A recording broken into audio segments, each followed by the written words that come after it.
Aziz vatandoshlar, assalomu alaykum. Krasnodar Toshkent, Toshkent Krasnodar yo'nalishi bo'yicha avtobus xizmatlarimizni taklif qilamiz. Krasnodar, Rostov-na-Don va Saratov shaharlarida ishlab yurgan hamyurtlarimiz hamda Tojikiston fuqarolari uchun qulay va ishonchli bo'lgan avtobus xizmatlarimizni taklif qilamiz. Krasnodarga yaqin bo'lgan Sochi, Anapa, Simferopol, Stavropol, Qrim, Novorossiysk, Gelenjik shaharlaridan, Mariupol, Donetsk, Lugansk shaharlaridan bizning avtobuslarimiz orqali vatanga qaytishingiz mumkin. Rossiyskiy raqamimiz +7 960 285 75 75.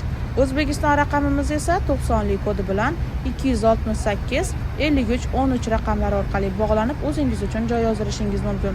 Dokumentida muammosi bor vatandoshlarimizni ham muammosiz olib ketamiz. Sizlar ham bemalol murojaat qilinglar. O'zbekistondan ham Rossiyaning juda ko'plab shaharlariga avtobuslarimiz qatnayapti. Bemalol qo'ng'iroq qilsanglar bo'ladi. Videoga like bosib, kanalimizga obuna bo'lishni unutmanglar. E'tiboringiz uchun rahmat.